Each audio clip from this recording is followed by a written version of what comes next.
Il y a d'autres butoirs pour la pensée, il n'y a pas que ceux-là, mais ceux-là sont primordiaux. Et c'est à partir de cela, c'est qu'à partir de leur observation et des contraintes imposées par ces butoirs, eh bien, l'esprit humain a envisagé toutes les combinaisons possibles. Et je ne dis pas que toutes les combinaisons possibles ont été réalisées, il y en a un certain nombre qui sont possibles et qui n'ont jamais été réalisées et qui, dans le cadre du modèle archaïque dominant, ne le seront jamais. Ce sont toutes les combinaisons qui mettraient les femmes au premier plan du social. Il n'y en a aucune qui... Je me suis amusée en 1980 dans un livre qui s'appelle L'exercice de la parenté à montrer l'existence d'une série d'impossibles. Ce qui est important dans l'étude que nous faisons, c'est moins ce qui existe que de regarder les combinaisons qui n'existent pas, qui sont possibles et qui n'existent pas. Et quand on en prend dans ce domaine un certain nombre qui n'existent pas et qu'on essaye de les faire fonctionner, ce sont celles qui auraient reconnu au moins une égalité aux femmes ou qui leur les auraient fait passer de manière antérieure avec des types de filiation et de choix du conjoint où elles auraient eu la prééminence. Donc mais toutes celles qui ont été estimées possibles, réalisables, ont été réalisées avec plus ou moins de bonheur. Alors, ce qu'on ne sait toujours pas expliquer, néanmoins, dans notre discipline, ce sont les raisons qui font que tel combinatoire a émergé nécessairement pour tel groupe humain, avec la force de l'évidence qu'il a maintenant, qui s'est forgée au fil des siècles, et non pas une des autres qui sont tout aussi possibles. Alors, il apparaît toutefois qu'une congruence est observable entre divers domaines, qu'il y a des compatibilités, mais aussi des incompatibilités. Il y a eu une énorme entreprise qui a été tentée dans la fin des années 40 par un Américain qui s'appelle George Peter Murdoch et qui a consisté à faire l'inventaire de tous les traits, après avoir fait un inventaire précis de tous les traits sociaux, d'en faire le relevé dans toutes les sociétés humaines décrites ou tout au moins dans un échantillon significatif et d'établir ainsi des listes d'incompatibilité au plan statistique et de compatibilité, c'est-à-dire des relations qui ne se trouvent jamais et d'autres au contraire qui se trouvent en abondance. Bon, c'est une entreprise un peu particulière où ils mettaient en rapport filiation, choix du conjoint, l'appellation, la résidence, l'héritage, la succession, les droits d'usage, etc. et qui montre quels sont les paquets, les groupes de travail, les hiérarchies rituelles, les variations internes de l'atome de parenté, etc., et qui montrent quelles sont les congruences et les incongruences dans ce domaine de l'émergence. Et c'est pour cela que, avec cette connaissance un peu statistique de ce qui marche en congruence, on peut espérer pouvoir un jour mettre des lois en évidence, un peu comme on en met en évidence dans la physique.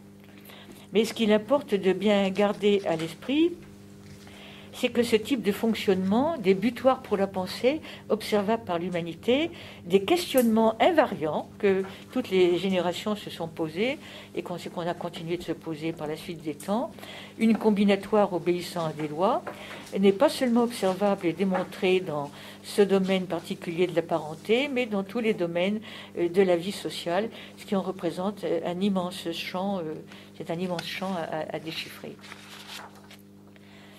Alors bien évidemment, vous pourrez penser, comment peut-on bouger? Mais on bouge cependant, car ces organisations qui sont transmises de génération en génération ne sont pas immuables, car ce sont des créations de l'esprit humain, et à ce titre, elles sont interchangeables. C'est-à-dire qu'on peut les changer, les remplacer par d'autres. Puisqu'on les a créés, on peut les supprimer et les remplacer par d'autres. Et par ailleurs, comme nous en héritons par transmission et que nous ne questionnons pas cette transmission, nous procédons non pas à des grandes mutations et à des bouleversements, sauf peut-être en autre temps, nous sommes peut-être dans un début de temps de bouleversement, mais parce qu'à cause de butoirs qui s'érodent, mais on observe des évolutions lentes par des petites modifications qui se font au fil du temps dans la simple donnée, par exemple, des règles de filiation. Nous pouvons montrer des transformations historiques où des peuples sont passés au fil des siècles d'un système de filiation matrilinéaire à patrilinéaire, par exemple. Bon.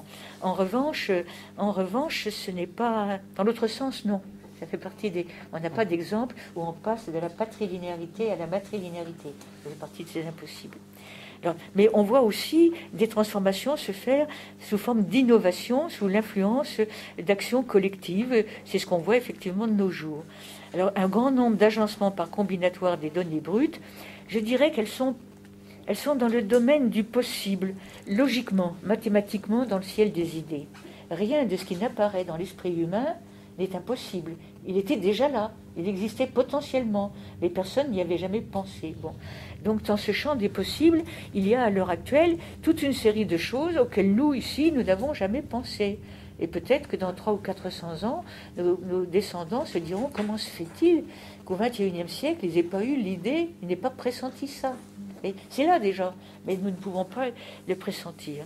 Bon, il faut de temps en temps, quelque chose advient qui fait qu'une idée possible, donc, devient tout d'un coup pensable.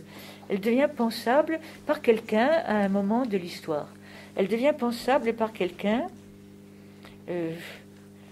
par exemple, la reconnaissance d'une union légitime entre partenaires de même sexe, pour en venir à ce dont on parle à l'heure actuelle. Bon. Mais de la même manière, la possibilité d'union entre cousins. Tout à l'heure, je vous disais qu'on ne pouvait pas se marier avec un cousin qu'on appelle ma sœur, une cousine qu'on appelle ma sœur dans des systèmes de parenté. Ben, on pourrait peut-être un jour se poser la question de pourquoi on ne peut pas épouser cette sœur. Bon, et pour montrer que c'est du même ordre. Même ordre.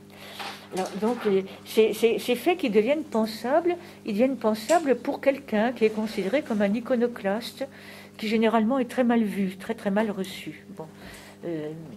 Cette idée, une fois qu'elle a été proférée, elle va faire des adeptes. Elle va continuer son chemin, et il arrivera un jour peut-être, où cette idée devenue pensable par une personne, puis par quelques-uns, deviendra pensable à une majorité. Et c'est à partir du moment où elle est pensable et énonçable par une majorité qu'il lui faut franchir une étape supplémentaire, de mon point de vue. Il ne lui suffit pas d'être intellectuellement énonçable, il faut qu'elle soit émotionnellement concevable et recevable émotionnellement. Et à partir du moment où émotionnellement ce saut a été fait, par une majorité tout au moins, qu'une idée peut être avalisée et peut être de cette façon institutionnalisée, instituée. Mais si elle n'a pas fait ce parcours, c'est pas la peine d'y penser. Il faut qu'il y ait eu ce parcours que l'on a vu, que nous avons vu se faire, je dirais presque sous nos yeux, sur la question du mariage entre personnes de même sexe. Pour revenir à des choses qui nous paraissent moins répréhensibles aux yeux d'une partie de nos contemporains, puisque, comme vous le savez, tout le monde ne l'admet pas. Et dites-vous bien que le mariage entre cousins, par exemple, a suscité une opprobre généralisée pendant des siècles dans nos cultures. Or, au XIIe siècle, nous ne pouvions pas, selon le droit canon, mais également selon le droit de l'État, mais c'était le droit canon qui prit un peu, on ne considérait que le droit canon, on ne pouvait pas se marier jusqu'au 14e degré, c'est-à-dire avec 7 niveaux générationnels entre le lien qui unissait le couple de frères et de sœurs, qui unissait égaux et altères. C'est la règle qui a permis à beaucoup de rois de France, par exemple, d'obtenir auprès du pape la dissolution de leur union. Parce que si leur épouse n'avait pas eu d'enfant, parce qu'on trouvait extrêmement aisément, surtout entre les cours, des liens de parenté à l'intérieur de cette génération. Je ne sais pas si vous voyez ce que ça représente. Bon, il a fallu attendre le 15e siècle pour que ça soit rapporté au niveau des cousins issus de germains, puis des cousins germains, et il y a eu la dissolution de l'interdit portant sur les cousins germains, date du début du XXe siècle seulement. Bon. Nous avons transporté de la sorte aussi toute une série d'interdits portant autour des parents par alliance. Bon, maintenant, je ne sais même pas si vous le savez, mais comme c'est intégré dans nos usages, on n'en parle pas. Mais il est toujours interdit, de par la loi, d'épouser pour un homme la femme de son père ou la femme de son fils. Bon. ou pour une femme d'épouser le mari de sa mère ou le mari de sa fille. Et c'est seulement depuis 1918 en cas de veuvage et depuis 1982 en cas de divorce qu'un homme peut épouser la veuve ou la femme divorcée de son frère. Et une femme épouser la veuve ou la femme divorcée, ou le mari ou l'époux divorcé de sa sœur. Donc vous voyez, nous avons de la sorte, et que ce sont des choses qui suscitaient l'horreur. Et encore récemment, l'affaire de Woody Allen, si vous vous en souvenez, où il n'y avait à proprement parler pas d'inceste. Et c'était ainsi qu'il se défendait en disant, il n'y a pas d'inceste, je n'ai jamais épousé sa mère, et elle n'est pas la fille de sa mère. Oui, parce qu'elle était seulement la fille adoptive. Donc, on dit, mais dans l'esprit populaire, il y avait l'idée qu'il avait vécu avec la mère et la fille dans son giron, comme on dit. C'est-à-dire qu'il avait vécu avec elle et qu'il avait élevé cette petite fille comme si elle était sa fille. C'était là que se tenait la notion d'inceste. Donc nous avons, ce sont davantage des idées que des réalités biologiques, comme vous pouvez ainsi le constater. Alors, en quoi... alors, ces faits dont je vous parle débouchent donc sur des modèles sociaux dont, que j'appelle, qui sont inscrits dans un modèle unique que j'appelle le modèle archaïque dominant et dont je peux dire qu'il est universel. Bon, que c'est une grosse erreur de s'imaginer, comme la presse le relaie trop fréquemment, et parfois aussi d'ailleurs parfois aussi l'histoire, enfin, qui met son peut le dire, il n'y a pas en fait d'exemple de société où les femmes aient occupé jamais la position dominante. C'est-à-dire que ce qu'on appelle le matriarcat primitif n'a jamais existé. Bon. Le matriarcat, j'utilise ce terme parce que je le prends dans son essence même comme l'opposé du patriarcat. Le patriarcat étant un domaine où, effectivement, tous les pouvoirs de tous ordres, politiques, économiques, religieux, culturels, sont entre les mains des hommes. Voilà. Mais il n'y a pas de société, il y a des sociétés matrilinéaires, où la filiation passe par les femmes. Il n'y a pas de société matriarcale où les femmes échangeraient les hommes en mariage, où les femmes auraient la conduite des affaires politiques, économiques, religieuses ou culturelles. Ça n'existe pas. Alors, on peut trouver des sociétés avec un poids différent du valant de cette modèle archaïque dominant, avec un poids différent de la valence différentielle des sexes, qui ferait que des femmes ont une existence à peu près une importance relativement grande, un rôle important chez les Bijagos de Guinée-Bissau, par exemple. C'est un cas de société où les femmes ont un certain droit de parole, si vous voulez. Ou l'exemple classique des Iroquois, qui a souvent été mis en évidence en disant « mais si, les femmes ont du pouvoir », c'est les Iroquois, c'est une ligue de différentes sociétés, dont les Sioux, si vous voulez, les Apaches, etc. Et cette ligue des Iroquois se réunit de façon en différentes occasions, et notamment lorsqu'il y a des guerres qui sont décidées, les représentants masculins de la ligue des Iroquois doivent se représenter des différentes strates, enfin différents endroits, se réunissent, et c'est ensemble qu'ils vont décider de ces grandes chasses ou de ces grandes guerres qu'ils peuvent mener. Eh bien, lors de la Ligue des Iroquois, les femmes âgées sont représentées. Ce sont des sociétés matrilinéaires. Les femmes ménopausées, qu'on appelle les matrones, dirigent les grandes maisons des femmes, et c'est elles qui ont la haute main sur les travaux féminins.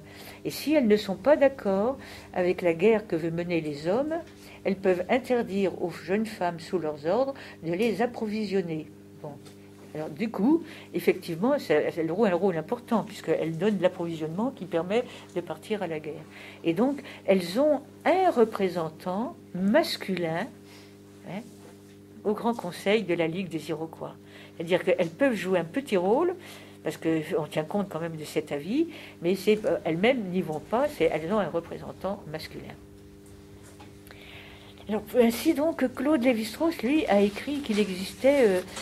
un trait universel, et qui pour lui qui signifiait le passage de la nature à la culture chez l'homme, et que ce trait universel il le place dans la prohibition de l'inceste, qui est apparue à un moment de notre histoire, de l'humanité, car il faut bien se représenter cette humanité des temps préhistoriques que je situe, disons, entre 250 000 et 150 000 de notre ère, bon, comme des petits groupes de chasseurs-collecteurs, de charognards plutôt, parce que la plupart du temps, maintenant, on est à même de se rendre compte à travers les traces laissées sur les ossements de ce qui a été pratiqué, et on s'aperçoit que nos ancêtres, souvent, se contentaient de racler ce qui restait sur des bêtes qui avaient été mises à mort par des grands prédateurs. Bon, avant d'être eux-mêmes chasseurs et de pouvoir s'approvisionner, et sans doute que hommes et femmes participaient de la même manière à ce travail de charognage. Ben, enfin bref, ils vivaient donc en petits groupes, alors prenons-les sous leur forme noble de chasseurs, chasseurs-collecteurs, ça veut dire les hommes chassent et les femmes ramassent, les femmes collectent et ramassent.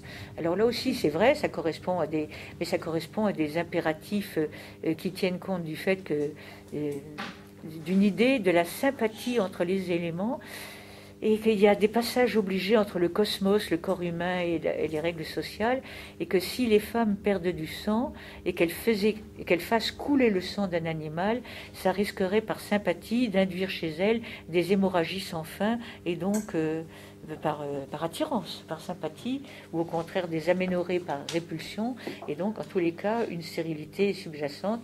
Et c'est là la base des systèmes conceptuels qui interdisent aux femmes de faire couler le sang. Interdit qu'on trouve toujours dans nos abattoirs. Les femmes travaillent dans les abattoirs, mais il n'y a pas de femmes tueuses. Il n'y a pas de femmes tueuses, non. Donc, et pour lui, Lévi-Strauss dit qu'à un moment, donc, ces individus qui se reproduisent sur leur propre stock, des groupes d'une vingtaine de personnes, pas plus. Là aussi, on le sait à travers les trouvailles. On trouve les trouvailles paléontologiques qui nous montrent des petits groupes, parfois, qui sont morts d'un coup d'un seul. Tout le groupe est mort à cause d'un accident de terrain, un glissement de terrain, une noyade, une inondation. On retrouve donc un groupe en son entier qui est mort et qu'on peut dater. Et à ce moment, ça ne dépasse pas donc 20 personnes. Et on s'est aperçu à travers l'analyse que l'on peut faire de l'ADN mitochondrial de ces petits groupes que les hommes et les enfants participent du même groupe et les femmes non. Ce qui permet de penser que déjà à cette époque, c'était les femmes qui étaient échangées et qui allaient d'un groupe à un autre, étaient échangées entre les hommes. Car la prohibition de l'inceste, c'est ce moment crucial de l'histoire de l'humanité où, au lieu de se reproduire sur ses propres forces, c'est-à-dire de pratiquer l'inceste et sans doute pour le plaisir, l'homosexualité, les humains ont pensé qu'il était plus profitable qu'au lieu de courir le risque de se faire tuer en allant chercher des femmes à l'extérieur au cas où on en manquerait, on jugeait plus profitable d'échanger. C'est-à-dire la prohibition de l'inceste, il faut l'entendre de façon non pas négative, mais positive. C'est une règle qui dit aux hommes, tu ne touches pas à tes filles et à tes sœurs, et tu les gardes pour les échanger contre les filles et les sœurs des hommes d'autres groupes avec qui tu vas faire la paix. Donc, au lieu de vivre dans le heurt et dans la guerre, les humains décident de s'entendre. Ça ne se fait pas du jour au lendemain, ça prend des millénaires. Ils décident de s'entendre et ça, ils procèdent par l'échange des femmes. Et là, c'est un universel. Ce sont toujours des hommes qui échangent des femmes entre eux. Il n'y a pas une société où vous voyez des femmes échanger leurs frères et leurs fils contre les frères et les fils d'autres femmes. Toujours. Donc, on revient à ce que je disais, des hommes qui échangent, j'allais dire des marmites, quoi, qui échangent des moyens de reproduction, des moyens de se reproduire. Il a raison, c'est donc un universel, mais pour lui c'était le seul, et moi j'ai dit que ce n'était pas le seul, car pour que les hommes aient eu la faculté de décider qu'ils allaient échanger entre leurs filles et leurs sœurs, il fallait déjà qu'en esprit, ce droit leur eût été reconnu par tous, qu'ils aient déjà mis en marche ce système qui faisait que les hommes avaient un droit sur le corps des femmes. Parce qu'autrement, ça n'aurait pas nécessairement toujours fonctionné dans le même sens. Ça aurait été fonction des besoins. Il aurait pu y avoir tantôt, au fil des circonstances, ça aurait été des femmes qui échangent les hommes et pas le contraire. La règle est universelle. Donc, Lévi-Strauss voit un apax dans la prohibition de l'inceste, et moi j'y ajoute que ce n'est pas un apax, qu'il y a une deuxième composante universelle de l'humanité, et que ces deux composantes sont effectivement à la base de toutes les sociétés humaines. C'est l'échange matrimonial après la prohibition de l'inceste, car la prohibition de l'inceste entraîne l'exogamie, et puis viennent derrière, avec la valence différentielle des sexes qui existait en même temps que la prohibition, viennent derrière d'autres règles qui assujettissent le modèle archaïque dominant, et ces règles-là, dont nous avons du mal à nous déprendre de l'idée qu'elles sont naturelles, mais elles sont tout aussi artificielles que les autres, eh bien c'est le mariage et la répartition sexuée des tâches. Alors le mariage n'est rien d'autre qu'une institution qui a été établie après la prohibition de l'inceste, car il n'aurait servi de rien, si vous voulez, si faisant la paix entre groupes, on ne la fasse que pour 6 mois. Il fallait la rendre durable. Et on la rend durable en établissant le mariage, qu'il faut entendre exactement comme il est entendu par les sociétés anciennes, et comme encore maintenant par des sociétés qui fonctionnent de façon traditionnelle. Le mariage n'est pas une union entre 2 personnes, c'est une union entre 2 groupes. Ce sont 2 familles qui s'allient entre elles. Ce n'est pas 2 individus. Alors ça a changé, bien entendu. Maintenant, on voit que c'est 2 personnes. On voit la chose comme 2 personnes. Mais au départ, ce n'est pas 2 personnes, ce sont 2 familles qui décident d'être alliées. Et ces liens d'alliance entraînent une suggestion, donc une subordination de l'épouse par rapport au mari, mais implique toute une série d'obligations de la part des 2 groupes, et d'obligations notamment de solidarité qui sont portées par les liens d'alliance, et qui font par exemple qu'un informateur de Margaret Mead, qui est une grande anthropologue américaine, et qui joue un peu les nunuches, demandait à un informateur sur le terrain, plaidant le faux pour savoir le vrai, vous savez, lui demander, mais vous n'épousez pas vos sœurs, pourquoi? S'entend répondre, mais on serait vraiment idiot d'épouser nos sœurs. Alors avec un calcul d'abord mathématique intéressant, en disant, si j'épouse ma sœur et qu'il nous est donné d'avoir 2 enfants, nous n'aurons que 2 enfants. Et si j'épouse une autre femme et que ma femme épouse un autre homme et que nous avons tous les 2 enfants, ça en fera 4. J'ai rien à redire. Bon, parfait. Et puis par ailleurs, en disant par ailleurs, et en plus, quel est l'intérêt pour moi d'épouser ma sœur? Je la connais depuis toujours. Bon. Tandis que si je la donne à un autre homme, j'aurai un beau-frère. Avec un beau-frère, je pourrais aller chasser, je peux fumer la pipe, je peux m'amuser, je peux discuter, etc. Vous voyez, donc c'est vraiment dit comme ça. Le beau-frère, c'est les liens de convivialité. On ouvre sur des liens de sociabilité, on ouvre sur des liens, c'est les liens d'alliance, ce qu'on appelle tout simplement chez nous les liens d'alliance. Donc toutes ces raisons font que je plaide pour l'existence d'une valence différentielle du sexe, à laquelle je me suis attelée, disons, progressivement, parce que j'ai commencé mes activités comme ethnologue des Samo, d'une société particulière du Burkina Faso maintenant, mais d'autres sociétés, 2 ou 3 autres aussi, les Mossi, les Pana, les Dogon, mais essentiellement chez les Samo, et que j'ai surtout travaillé pour résoudre des questions touchant à la parenté et à l'alliance, comme je vous le disais au début. Et d'une certaine manière, c'est à travers ces questions-là que, par une espèce de pente obligée, j'ai été amenée à m'intéresser au rapport entre les sexes.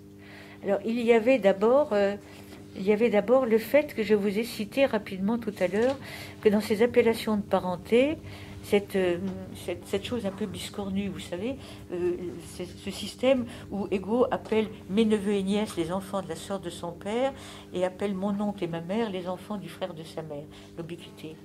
Parce que Ego n'appelle pas mes neveux et nièces s'il est un homme, ou mes enfants si c'est une femme, seulement les enfants de la sœur de son père, mais également les enfants de sa sœur, ça va de soi, mais aussi les enfants de la sœur de son grand-père paternel, la sœur de son arrière-grand-père paternel, enfin les enfants de toutes les femmes issues de son même lignage à lui. Ça veut donc dire que pour un petit garçon de 3 ans, par exemple, tous les enfants issus des femmes de son lignage sont des neveux ou des nièces. Ça veut dire qu'il y avait une façon de dire qu'il y a un rapport de fraternité entre ce petit garçon et puis toutes les femmes vivantes de ce lignage, qui est un rapport de fraternité inégale, où c'est lui qui est l'aîné. Hein. Il est de la génération au-dessus. Il est comme s'il était de la génération des parents. Alors, la chose me paraissait suffisamment intéressante sur le plan cognitif pour mériter l'attention. Comment se faisait-il que les femmes d'un lignage pouvaient toutes être considérées comme appartenant à la génération en dessous de tous les mâles, même les plus jeunes? Bon. La deuxième question qui m'est apparue au fil de mes recherches concerne l'inceste du deuxième type, dont je vous ai parlé en vous citant le cas de Woody Allen rapidement. Et la question qui était posée, que je me posais, c'était de savoir pourquoi il est interdit de se marier avec les épouses du père, du frère ou du fils, pour un homme par exemple, puisque ce ne sont pas des consanguines. La théorie classique dit que si on est la prohibition de l'inceste a des visées scientifiques, et qu'elle viserait justement à éviter des unions par des unions trop proches, qu'on puisse avoir une reproduction d'enfants tarés par exemple. C'est ce que pense le commun des mortels, que pratiquer l'inceste entraîne des tares. Bon. En fait, oui, peut-être, mais il entraîne aussi des bénédictions, parce que c'est en pratiquant l'inceste dans le monde animal, nous, humains, que nous choisissons au contraire des caractères particuliers que nous voulons reproduire. Un cheval de course, il est le produit d'inceste, croyez-moi. Bon, généralement, on choisit des caractéristiques qu'on veut au contraire mettre en avant. Donc l'inceste peut être le pire ou le meilleur. Bon.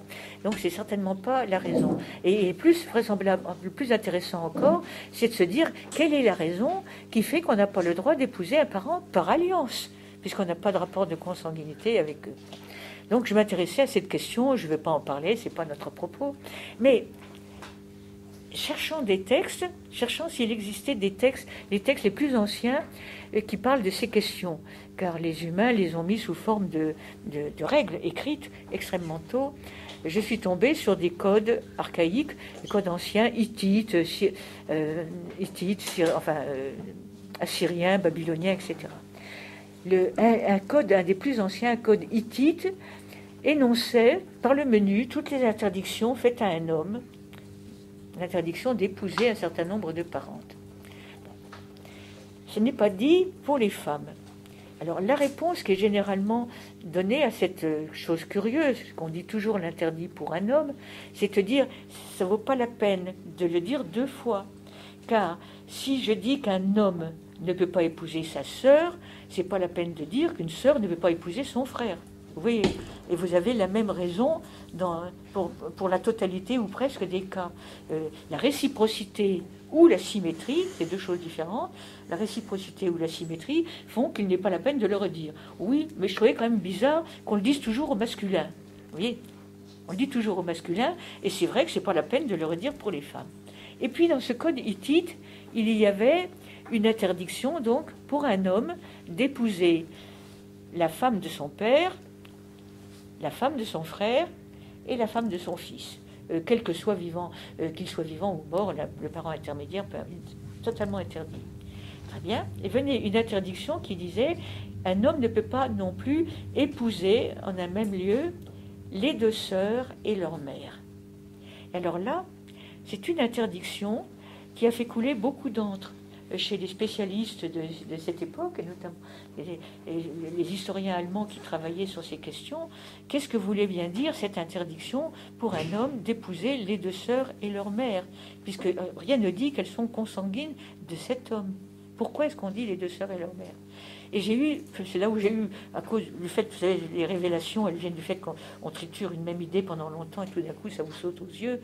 J'ai eu tout d'un coup la révélation, c'est que sous une forme admirablement concentrée, on disait au masculin quelque chose qui aurait dû être dit au féminin. Une femme ne pouvait pas non plus épouser le mari de sa mère, le mari de sa fille et le mari de sa sœur. Et en disant les deux sœurs et leur mère, vous avez une image globale. Les deux sœurs, c'est une sœur et le mari de sa sœur. Et les deux filles, et une fille et sa mère, vous avez le rapport à la mère et à la fille. Donc les deux sœurs et leur mère, c'est une manière de dire au masculin quelque chose qu'on ne pouvait pas dire au féminin. Qu'est-ce que ça voulait dire? Reprenons ensuite la filière dans tous ces systèmes de code, ça voulait dire que les femmes ne pouvaient pas être des sujets de droit, n'étaient pas des personnes au sens propre, n'étaient pas des sujets de droit parlant. Et c'est là le point qui m'a le plus arrêté dans cette affaire pour m'amener à m'intéresser donc à ce que j'ai appelé la valence différentielle des sexes. C'est cette impossibilité de parler, de traiter des femmes comme étant des sujets de droit au même niveau que les hommes, au point même que de temps en temps ça transcrit dans le droit de façon extrêmement brutale, comme dans le droit romain, où l'adage dit très textuellement que l'épouse pour l'homme tient la place de la fille. Le filiae locus obtinet uxor.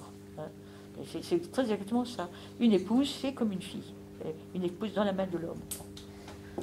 Donc c'est la raison pour laquelle je me suis intéressée à ces questions-là. Et de façon plus amusante, peut-être aussi en fonction d'un certain nombre de traits privés, si je puis dire. On arrête? On va arrêter. Pas trop long, parce que sinon on n'aura plus le temps de discuter. D'accord. Nous, si vous voulez faire une petite conclusion, non? Non, on va, non, d'accord. D'accord. Non, parce qu'on pourrait vous écouter. Non, mais ça, d'accord. Il s'en est suivi, juste alors des mots très brefs, il s'en est suivi ce que j'appelle la valence différentielle des sexes, qui est venue se greffer sur celle dont j'ai parlé des générations, et qui va donc dire que les femmes sont aux hommes, comme les cadets sont aux aînés, comme les enfants sont aux parents, des inférieurs par rapport à des supérieurs, avec l'idée d'ailleurs parfois qu'elles sont venues après, comme dans les mythes d'origine, où on les voit naître d'un reste de pâte que les dieux ont modelé, où ils ont fait d'abord la forme masculine, ils font la forme féminine ensuite, ou bien parfois même de la côte d'Adam, enfin vous voyez, donc elles sont venues après. Alors cette histoire, elle nous a suivis, elle a été transmise de génération en génération avec ce qui l'a accompagné d'astreinte à la maternité et au domestique pour les femmes, et en utilisant de moyens que nous allons voir, de moyens qui ne nécessitaient pas la violence au départ. Je ne dis pas qu'il n'y a pas eu de violence. La violence n'a pas été nécessaire pour établir le modèle cognitif au départ. Bon. Ensuite, les moyens sur lesquels s'est assise ce qu'on appelle maintenant la domination masculine, qui est un avatar très fort de la valence différentielle des sexes, elle s'appuie sur 4 grands modes qui sont l'absence de liberté dans l'usage de son propre corps pour les femmes, puisqu'elles étaient données en mariage, qu'elles n'avaient pas le droit de décider des enfants qu'elles auraient, du nombre, et c'était le cas pour la majeure partie de l'humanité, et encore maintenant pour une partie de l'humanité. Donc l'absence de liberté d'usage de son propre corps, l'absence de liberté d'accéder au savoir, qui a été extrêmement tardif pour les femmes, avec vraiment l'idée que le savoir, c'est quelque chose qui ouvre à la connaissance et donc au libre arbitre, et que ouvrant au libre arbitre amène à se poser des questions qui s'apprennent l'ordre du monde. Donc les femmes sont privées de savoir, et c'est encore vrai, la majeure partie des illettrés dans le monde, des 870 millions d'illettrés, ce sont des femmes, et l'impossibilité d'accéder aux situations de pouvoir dans tous les domaines. Et donc cette situation-là, ce sont les 3 grands modes, et qui s'accompagnent d'un autre qui lie les 3 ensemble, et que j'appellerais la nécessité interne du moteur même de tout cet ensemble, qui est le mépris, le dénigrement, le déni, la condescendance en ce qui concerne les capacités féminines d'accéder à l'égalité.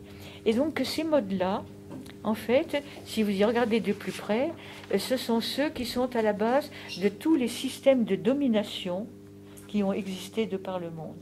C'est-à-dire qu'on utilise dans les autres modes de domination les mêmes modèles qui ont été mis au point dans l'usage de la valence différentielle des sexes.